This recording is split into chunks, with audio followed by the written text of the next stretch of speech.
Hospital stays are less than ideal.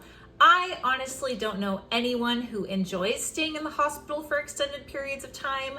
I know I certainly don't, whether it's for an emergency and you have to go through the emergency department, or whether it's for, say, a scheduled surgery and you know you're going to be there ahead of time.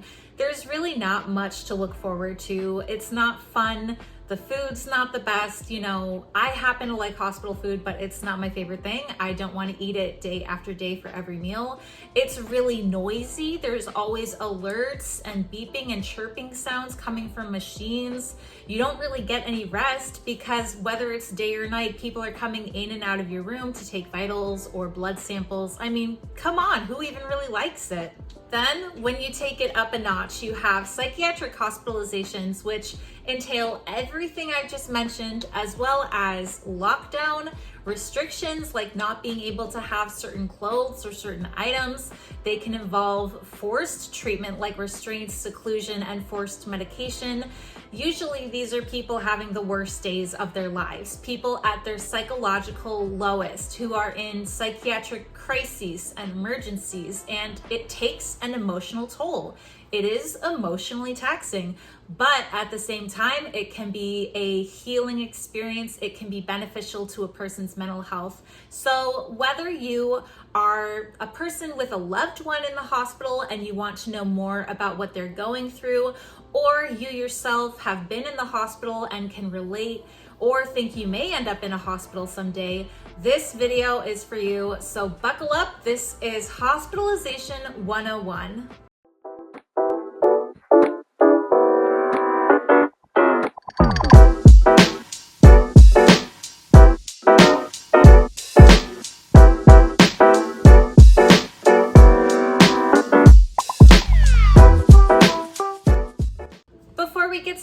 Here's a bit of a disclaimer to say that although I have a wealth of knowledge and experience around hospitalizations, having lived through that, I myself am not a mental health care professional, so I am in no way qualified to give any medical advice or really any advice for that matter.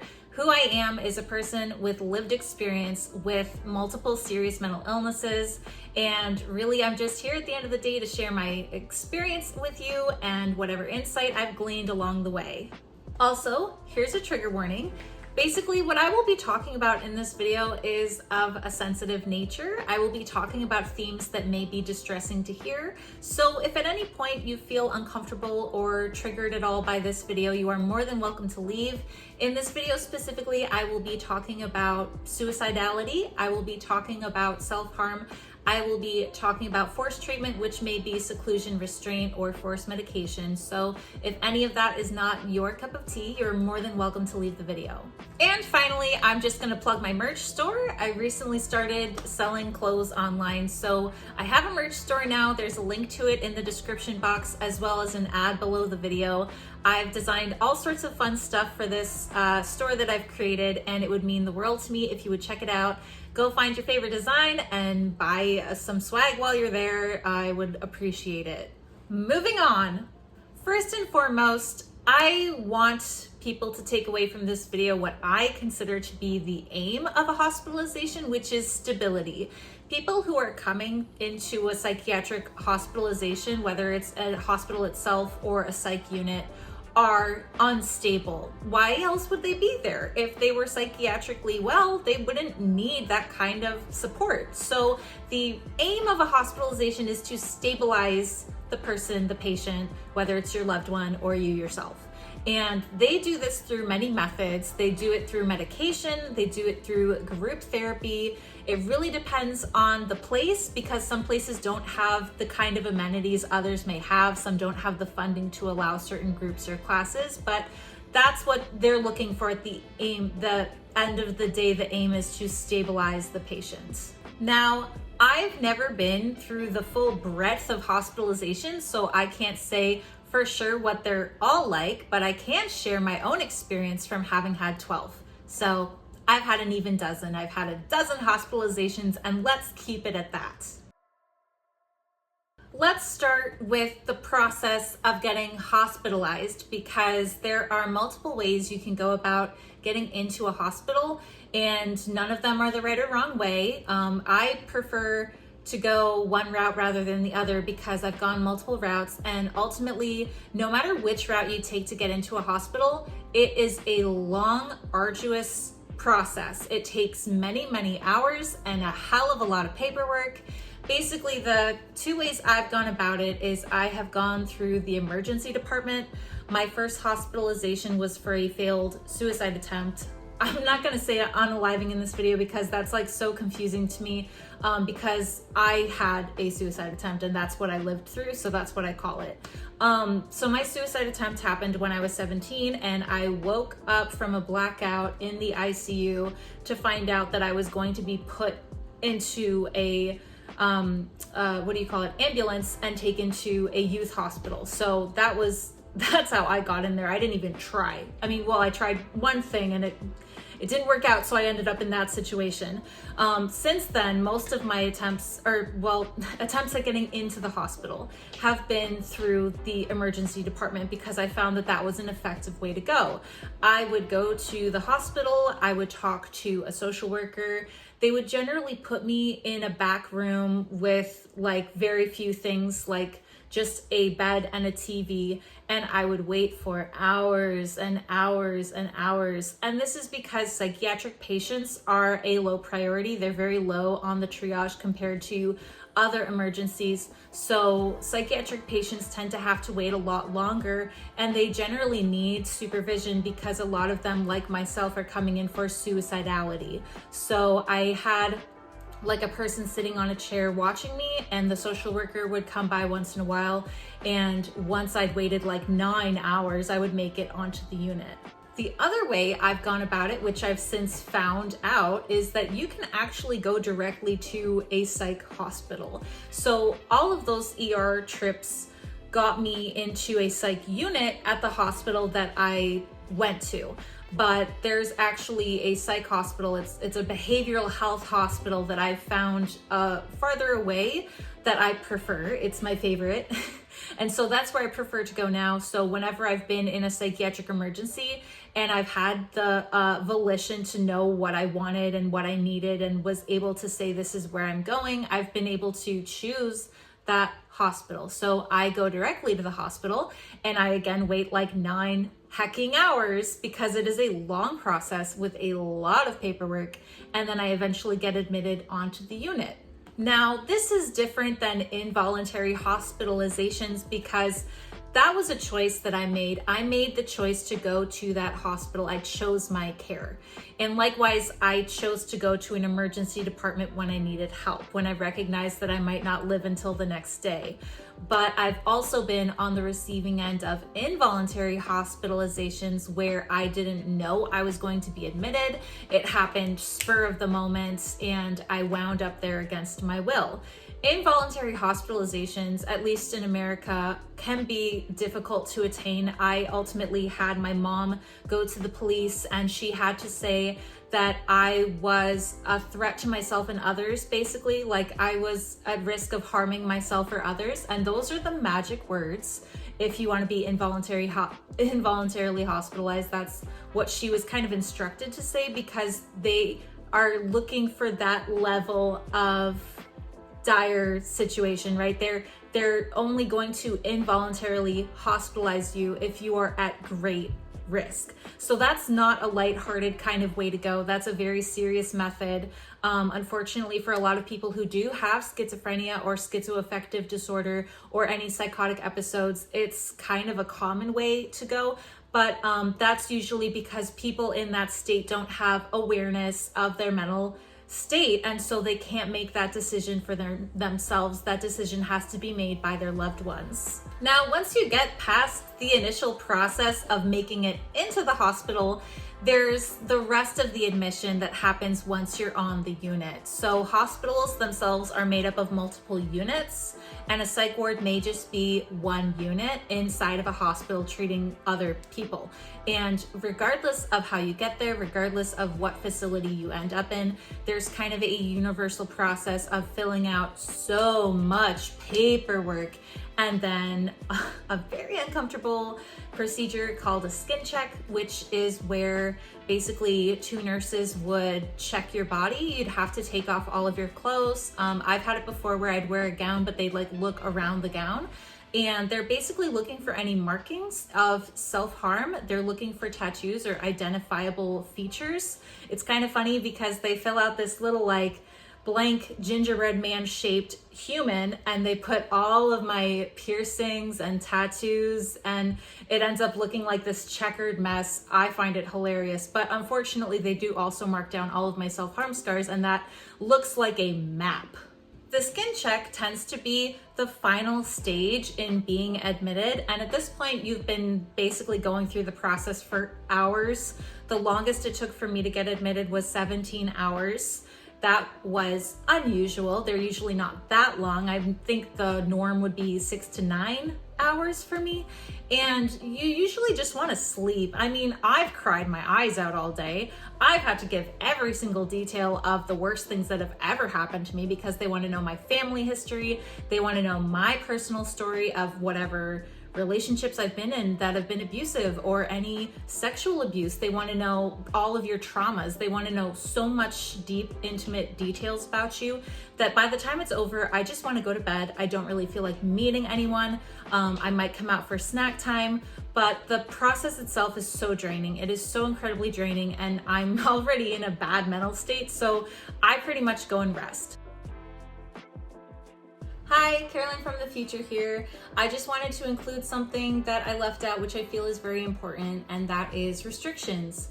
There are a lot of things that aren't allowed in hospitalizations, and it can be determined by the security of the hospital because some higher security places may be more strict while low security places will offer more privileges. Some things that are not allowed in a hospitalization would be clothing items like shoelaces, drawstrings and hoodies, even hoodies themselves. Sometimes places won't allow underwire bras. They may allow you to take out the underwire, but even then, some places won't allow bras that have those spaghetti straps, so you might have to wear a sports bra instead. And this is all because of the safety of the patients and others. There are these heavy restrictions in place because you can use those items in lots of different harmful ways. There may be other objects that would be not allowed, like spiral bound notebooks, because you could take out the wire and use that in a harmful way. Some places won't allow certain writing implements, so you couldn't have pens or pencils, but they would provide little tiny rubbery pens about that big, or golf club, golf pencils, right, that you would use on a golf course. There are places that will allow cell phones, others might not. This would be a privacy reason. Some places will allow cell phone use in rooms, but not in the common area. It's a lot more common in the UK to allow phone use than in America, although I do know of some places in America that allow phone use. So I just wanted to throw that in there because it's absolutely valuable information to know what is and isn't allowed, especially if you are able to prepare for your hospitalization and want to know what you can or can't bring with you. You wouldn't want to make it to the hospital just to have certain items taken away. So there you go. That's my little spiel about restrictions. You're kind of up to do whatever you want once you're on the unit because it's basically where you're going to be living for the next God knows how long. So they have a common area generally with like tables or chairs. You may have coloring books or activities like cards. You may have books to read. There's usually a TV to watch, and this is like a milieu where people just kind of hang out all day. You're welcome to spend time in your room, or you're welcome to hang out in this common area. It's really up to you, as well as whatever activities you take part in during the day. A day-to-day schedule in a psych unit can be different depending on where you are. It also kind of varies because I've been in places that didn't have great funding, and it was ultimately like being in a holding cell. They didn't have groups because they couldn't afford to have, you know, like art therapists or music therapists or any kind of fun activities like that. They didn't really have anything but just checking in with your prescriber to adjust your medication, and watching TV. So I read a lot on that stay, and I was there for a week, and I was in that facility 3 times, and each time they lost more and more funding, so they had less and less to do until it was really just waiting around to be discharged. Other places that may have more amenities might have AA meetings for anyone with substance issues.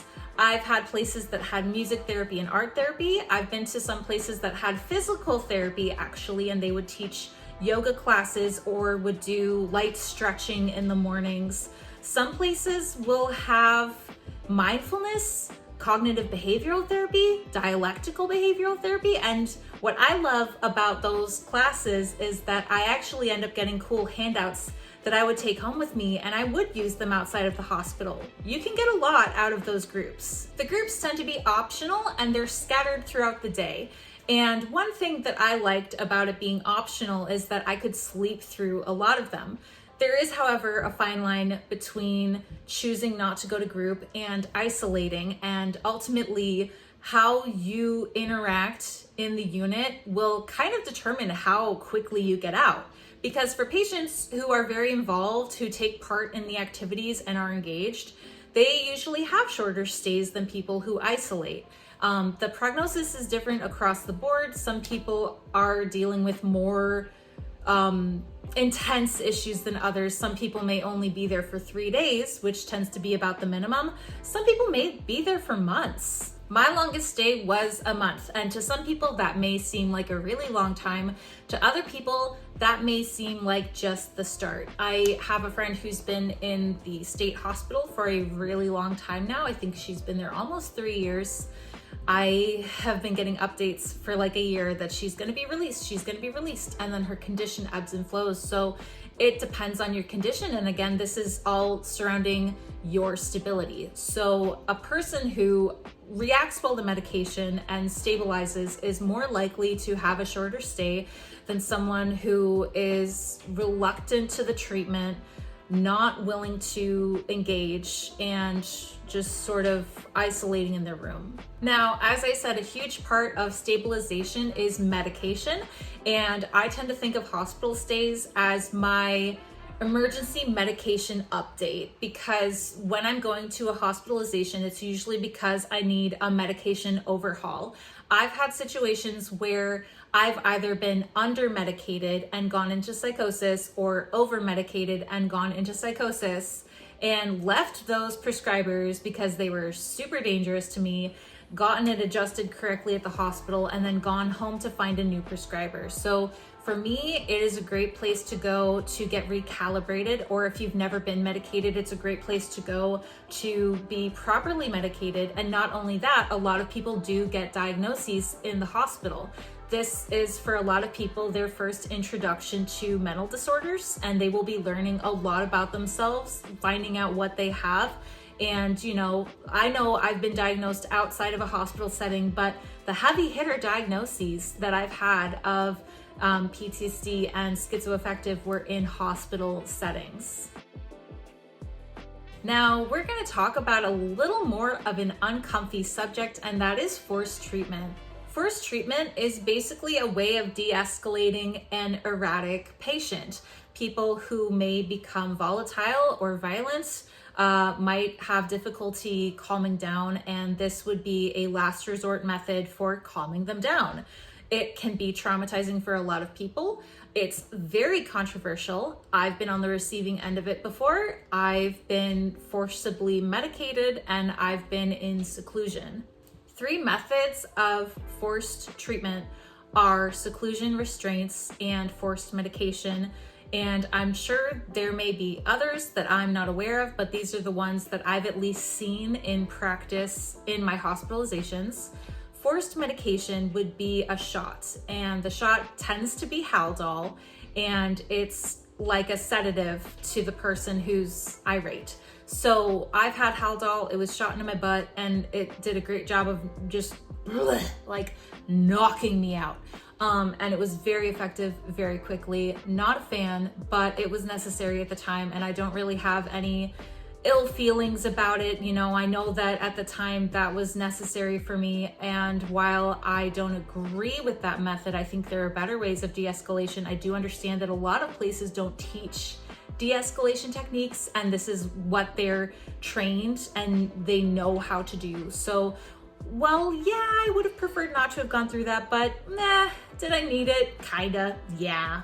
Then restraints are kind of what they sound like. They're basically things that bind a person, whether to like a stretcher, what have you. You know, straitjackets come to mind. That was like the image of the crazy madman, was a straitjacket for a really long time, but I've never actually seen that. I don't know if that's still in practice. What I have seen is people who are restrained to like gurneys, and it's either just your wrists or your wrists and your ankles.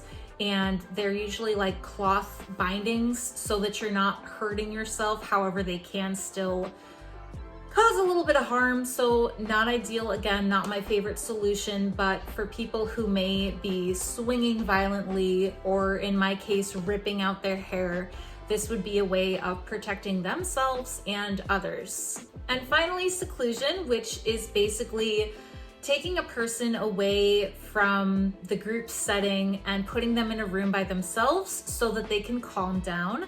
I've been in seclusion for tearing out my hair, actually, and I don't think seclusion was the best place to put me because there was nothing stopping me from tearing out my hair in seclusion.